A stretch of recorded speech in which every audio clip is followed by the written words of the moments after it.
Shalom. Call hello, Yahawah Bahashem, Yahawah Bahashem, Hawakakodash. Shalom to Yakim out there that's pushing the truth, that's laboring in the word, and that's pushing the gospel of the great kingdom that's soon to come upon this earth. Shalom to the Yahawah that's listening in, that's remaining true to the faith and remaining faithful and submissive to their husbands and guiding their children.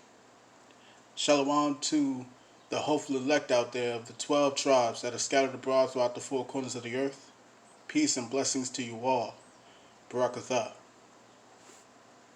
So today I'm going to basically share a testimony that I've had throughout my life. In the wake of all these sightings of the chariots that's being seen all around the world, you know what I'm saying, especially here in America, who the world ignorantly calls UFOs. You know, they are actually the chariots of the Most High Yahawah. You know what I'm saying? The scriptures call them the chariots of Israel. You know what I mean? So yeah, I wanted to name this lesson coming to carry me home. You know what I mean? Coming to carry me home, because that's based off of a song that was made by the slaves, right? It was made by the Israelites that were in slavery. You know what I'm saying? The so-called Negroes, right? So on the plantation, they would sing that song, "Swing low, sweet chariot, coming forth to carry me home." You know, as I looked up upon the River Jordan, you know what I mean? All these things are based off the scriptures. And, you know, of course it would be the Israelites that would come up with this spiritual song, because what so-called white man, you know, these Edomites called them Negro spirituals. But they were absolutely spiritual, you know. And these things all prove that we are the children of the Most High, man, because everything we did, you know, all the things that we invented, everything that came out of us, you know what I'm saying, that was genuine, it was all spiritual. It was all spiritual. You know what I'm saying? It's Esau, these Edomites that perverted, you know what I'm saying, and so on and so forth. But I won't digress, you know. So I'm basing this lesson off of a testimony that I have, you know, where I had an encounter with an angel, right? And I was very young. I was no more than 10 years old. Yeah, so I'd say I was about 10 or 11 years old.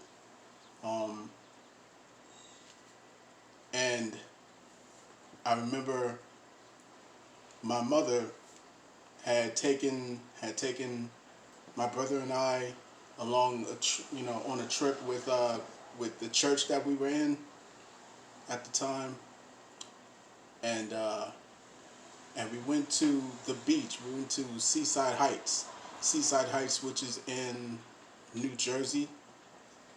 So I don't know what happened really, like how it happened, but I ended up. Well, I ended up wandering. And you know, I went inside the water. Then there was a wave that took me. And it was carrying me out. You know, and I ended up looking to my right, and I saw a bunch of pillars, which would be the pillars underneath the pier that you see. And so I grabbed onto the pillar under the boardwalk, and I tried climbing. And now this water is not shallow by any means. This water is not shallow. You know what I'm saying? Even, you know, like anyone could say, oh, well, you were like a 10-year-old kid, you know what I'm saying? You were small, everything like that. But no, man, I'm reaching out for about what? The 15th pillar under the pier. You know what I'm saying? That's not shallow water. You know, that's deep water. And so I tried climbing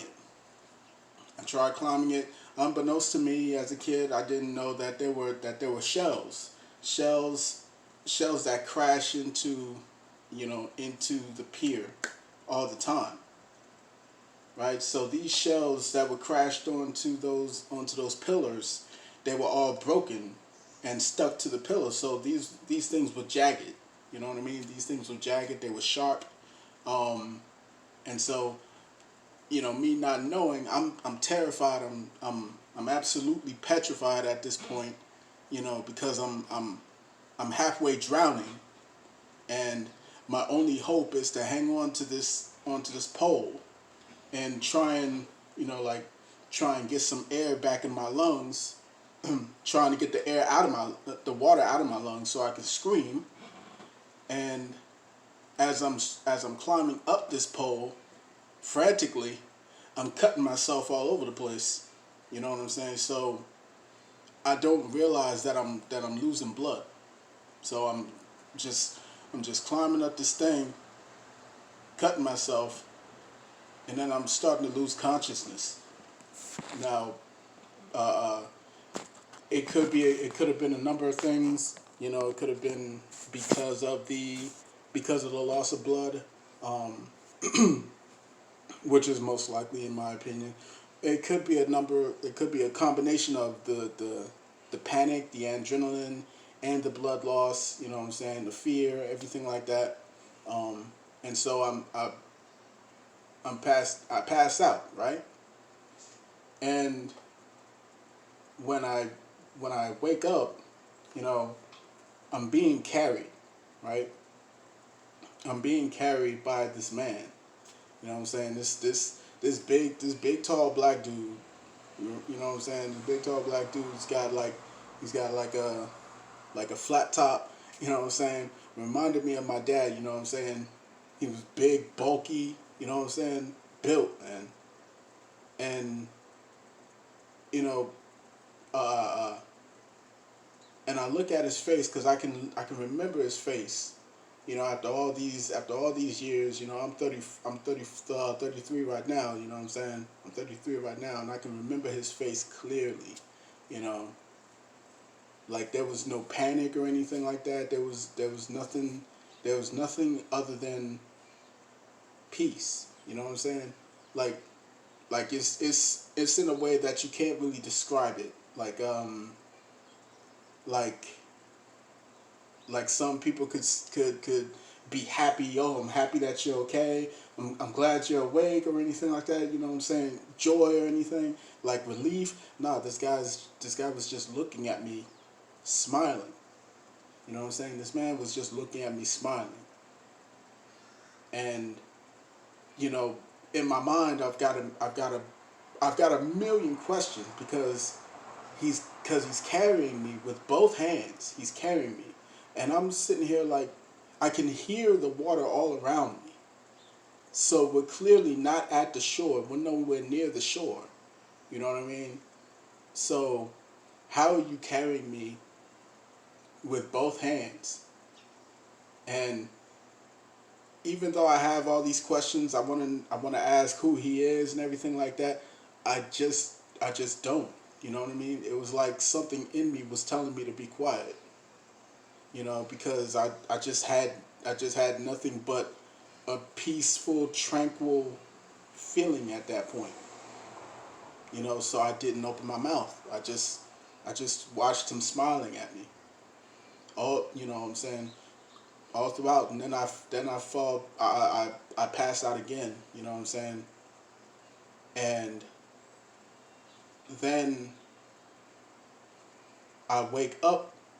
The next time I wake up, I'm on the shore, right? I'm on the shore. I'm inside the sand, You know what I mean? Now, at that point, any responsible adult would stay near a child, you know what I'm saying, to make sure that he's safe, to make sure that there's someone who can come get him. I look around and there's literally nobody around. And this is a big beach. This is a big beach. We're talking about Seaside Heights, where everybody's at. You know what I'm saying? You got tourists. You got you know what I'm saying? You got people who frequent that place. Like it was like a carnival type of setting, a carnival type setting. But there was nobody around. So I'm on that sand, and I get up. He's not there. The man is no longer there. You know what I'm saying? And as I look around, I start to walk. Towards towards the pier.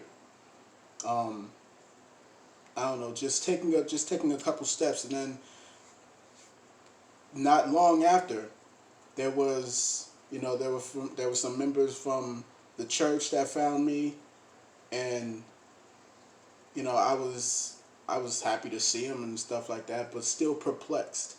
Like I was still confused at the same time as to what happened, And then as I walk to them, they all stand there and they stop, and they're just in shock, you know what I'm saying? And like the look on their faces is them horrified, because I didn't realize that my skin, that my body had begun to bleed like all over the place. It started bleeding from my neck on down, because of the broken shells. You know what I'm saying? That cut me all over the place.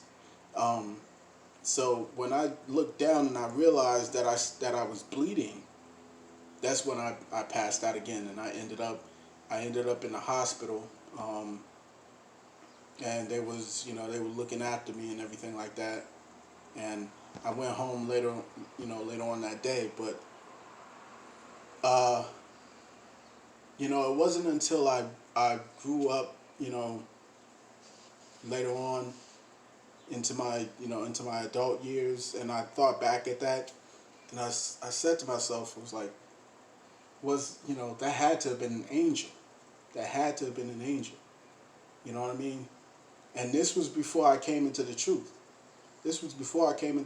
And I just knew that had to have been an angel. Like this would be the closest that I could describe this man. You know what I mean? He had he had a stern type of face. You know what I'm saying? Like his structure, the bone structure in his face was strong. Like I said, he reminded me of my dad. You know what I'm saying? He had a muscular build. You know what I'm saying? He didn't have a shirt on or anything like that, so I was able to see his body, but it was very smooth. You know what I mean? It was very smooth, and he was very dark. Now I wouldn't say like jet black or anything like that. I'd say like real dark skin, but light enough to this complexion. You know what I mean? So, so yeah, I can remember that. I can remember his face, and the one thing that I remember most about him was his smile, and how he just never stopped smiling. Now a lot of people, if you see an average dude, you know what I'm saying, average dude on the street, man or woman, you know what I'm saying, and you look at him and he's just looking at you, just smiling for for any long period of time, you would start getting creeped out. You know what I mean? But there was something about this man who just kept smiling and looking at me while he was walking. By the way, he wasn't swimming or anything like that. Remember, There was water all around. There was water all around, yet he wasn't swimming me to shore. He was carrying me to shore and walking. You know what I mean? And that reminds me of, that brought me to the time where Peter had reached out to the Most High, had reached out to Yahawah, right? He reached out to Yahawah and he wanted to walk on the water with him. You know what I'm saying? And when he started to, when his faith had started to, start to wane a little bit, that's when he started to sink into the water. But but Yahawah lifted him back up, and so, that's also another testament of the kind of powers that the elect, the 1/3 and 144,000 are going to get. You know what I'm saying? The elect are going to have those kind of spiritual powers, where they'll be able to do these types of things. You know what I'm saying? And so, yeah, I mean, that's just something that really stuck to me. Really stuck with me throughout my entire life. And now, since we're seeing all these chariots, you know what I'm saying? Like look at this. You know what I'm saying? Look at this. This is how dark skinned the scriptures say that Yahawah looks. Yahawah looks as dark as this. You see what I mean? He looks as dark as that. As a matter of fact, let me grab that scripture. First, I'm going to grab a scripture describing the angels. Let me see if I can grab that first.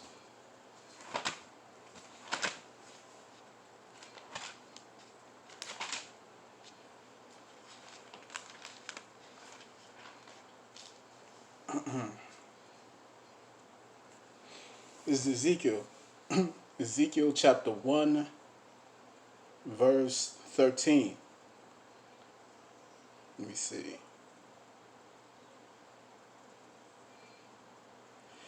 Now I'm going to start at verse 7. I'm going to get Ezekiel chapter 1, verse 7. It says, it said, and their feet were straight feet, and the sole of their feet was like the sole of a calf's foot, and they sparkled like the color of burnished brass. And they sparkled like the color of burnished brass. Verse 13. As for the likeness of the living creatures, their appearance was like burning coals of fire, and like the appearance of lamps. Alright? You know what I'm saying? You look at this man. He looks like the color of burnt brass or burning coal. You know what I'm saying? Charcoal. To put it another way, charcoal. That's what the angels look like. So what does Yahawah look like?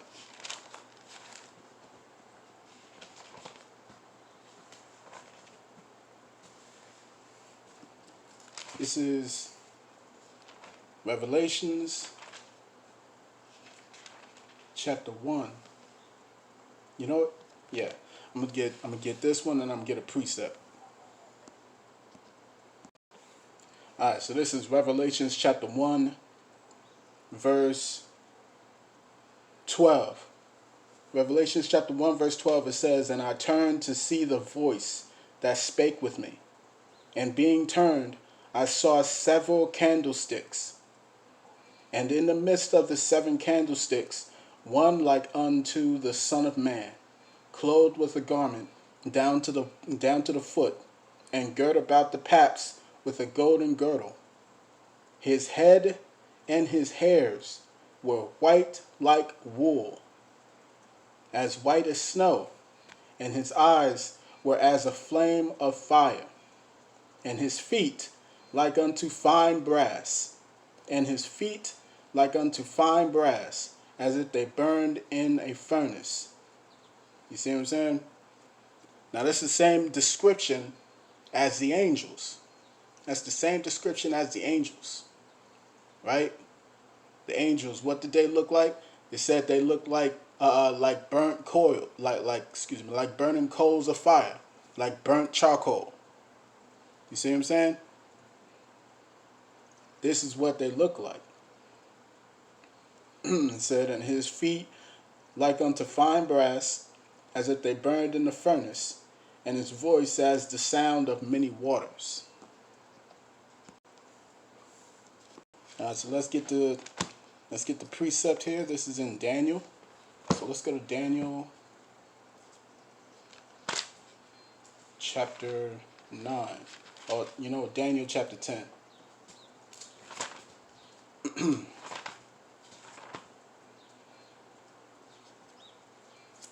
Salaki. This is Daniel chapter 10, verse 5. It says, Then I lifted up mine eyes, and looked, and behold, a certain man, clothed in linen, whose loins were girded with fine gold of Uphaz. His body also was like the beryl, and his face as the appearance of lightning, and his eyes as lamps of fire, and his arms and his feet like in color to polished brass. Right? So these descriptions are describing so-called black men. You know what I'm saying? All right. So I want to grab Psalms. Let's go to the book of Psalms, chapter 91.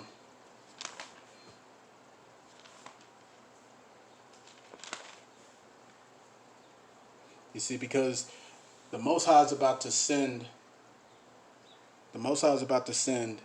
you know what I'm saying? He's about to send his angels and his chariots, you know what I'm saying, in a phenomenal way, you know what I'm saying, a spectacular way, a way that no one can deny. You see what I'm saying? Because at that day, in that time, there will be no atheists. I'm telling you right now, there will be no question. There will be no agnostics or anything like that. There will be nothing that will go against the truth of Yahawah, Yahawah. There will be nothing and no one that will go against this, because it will be undeniable. Undeniable. You know what I'm saying? The majority of these people, they can't believe it unless they see it. And that's the shame, because the Most High is going to show them. And he's going to show them all, and they're all going to be terrified when it happens. They're all going to be terrified when it happens, man. You know what I'm saying? But these chariots that the Most High is going to send is not to save everyone. It's only to save the Israelites. All these angels are here to serve the Israelites. You know what I'm saying? So let me get Psalms chapter 91, verse 11. It says, For he shall give his angels charge over thee. Right? For he shall give his angels charge over thee, to keep thee in all thy ways. They shall bear thee up in their hands. And that's literally what happened with that angel. He bore me up in his hands like he was just carrying me. You know what I'm saying? With no effort, on the water. Right? Verse 12 again, it says, Psalms 91 verse 12, it says, They shall bear thee up in their hands, lest thou dash thy foot against a stone. See what I'm saying?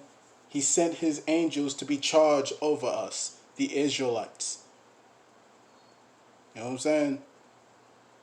He gave his angels charge, a commandment to come and serve us, to keep watch over us. You know what I'm saying? The scriptures say that the eyes of Yahawah are in every place. The eyes of Yahawah are in every place. No, let me see if I can't get that real quick.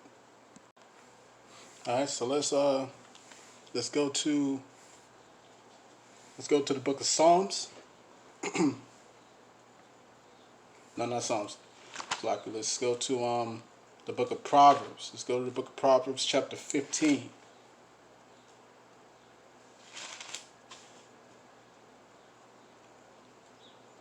This is Proverbs chapter 15, verse 3. It says, "The eyes of Yahawah are in every place, beholding the evil and the good." You know what I'm saying? When it's talking about the eyes of Yahawah, it's going into what? It's going into the angels. It's going into those very angels that he set charge over all of us. You know what I'm saying? Over the Israelites. And what do? They keep watch over everything.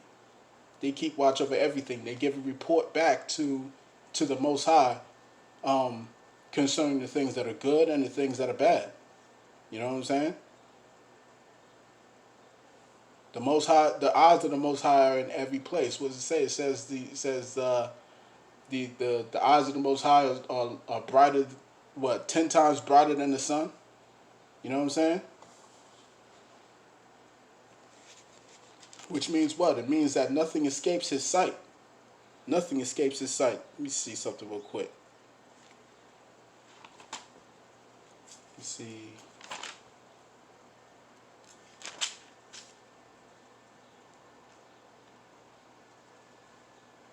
Right. This is Job chapter 31, verse 4.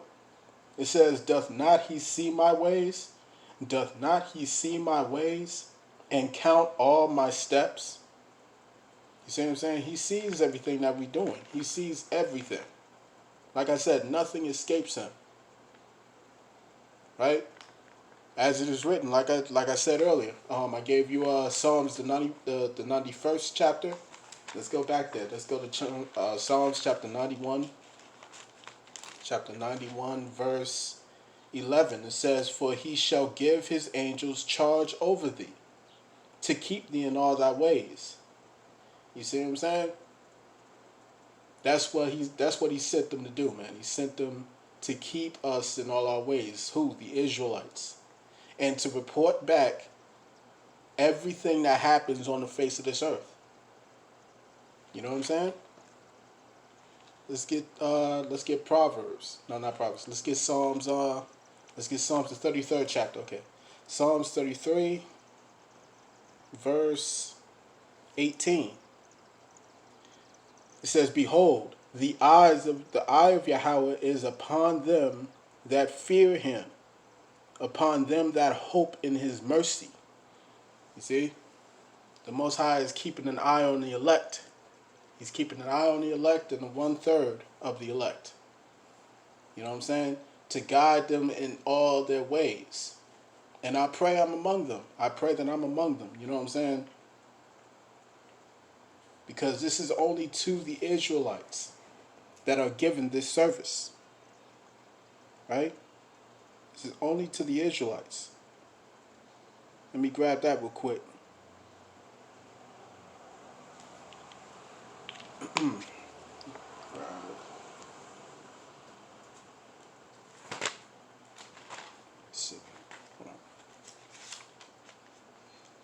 Oh, Salaki real quick.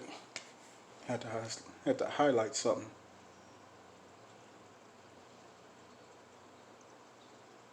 Alright, so let me grab the book of Romans. Let me grab the book of Romans, chapter 9.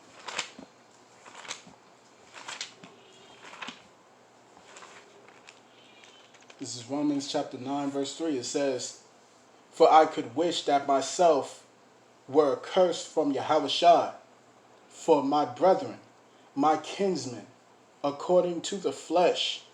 Verse 4. "Who are Israelites, to whom pertaineth the adoption, and the glory, and the covenants, and the giving of the law, and the service of Yahawah, and the promises." What's that service of Yahawah? What is that service? The Most High sending his angels to keep watch of us and to help us and to guide our footsteps. to guide our steps. You see what I'm saying? To be our messengers, right? To be our record keepers. To bring the report to his son Yahawah so he can be the mediator, right? To the Most High. You see what I'm saying? And to make petition on our behalf. That's the service of the Most High that is given only to the Israelites. That's the service of the Most High. You know what I'm saying? I didn't realize that until what?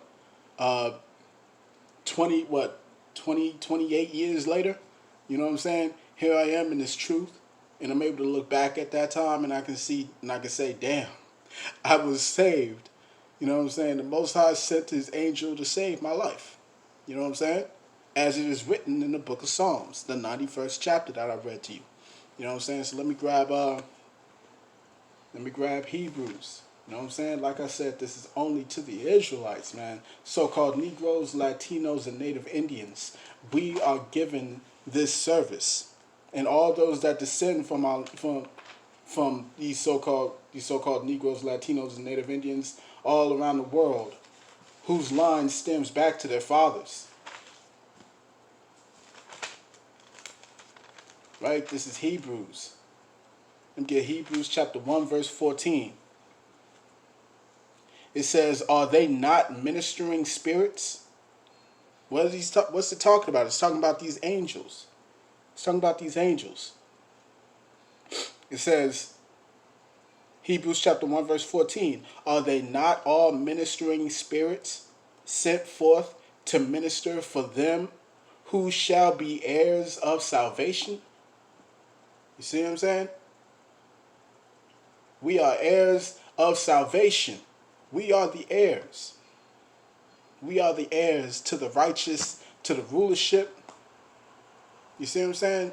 To the everlasting life, to the covenant, the new covenants. Excuse me, the old and new covenants. You know what I'm saying? We are the heirs to all these things. You see what I'm saying? This is to the Israelites. Let me read that again. It says, are they not all ministering spirits sent forth to minister for them who shall be heirs of salvation? You see what I'm saying? The heirs of salvation, man. When I was saved that day, that was a service of the Most High on my behalf. You know what I'm saying? We shall be heirs with Yahawah. We shall be heirs to rule this place, to rule this whole world. By Hashem HaMashiach Wamalach Yahawah. Let me get Romans chapter 8, verse 16. It says, the Spirit itself beareth witness with our spirit that we are the children of Yahawah. And if children, then heirs, heirs of Yahawah, and joint heirs with Hamashiach, if so be that we suffer with him, that we may also be glorified together. You see what I'm saying? The Most High is about to try. The Most High is about to try us in this fire that's coming. You know what I'm saying? And at the end of it all, he's going to send the chief angel, Michael, to come and help us out. You know what I'm saying? We're going to see Yahawah in all his glory, man. Alright, so I want to cut that there, man. I pray this was edifying. I pray this was edifying. This has been my testimony, man. This has been my testimony that's been with me since I was a child. I want to say call halal Yahawah Bahashem Yahawah Bahashem Hawakakodash. Shalom to the Akim out there that's pushing the truth, that's laboring in the word, and that's pushing the gospel of the great kingdom that's soon to come. Shalom to the Yahawah that's listening in and remaining true to the faith and remaining faithful and submissive to their husbands and guiding their children. Shalom to the 12 tribes that are scattered abroad throughout the four corners of the earth. Peace and blessings to the hopeful elect. Shalom. Barakatah. Peace.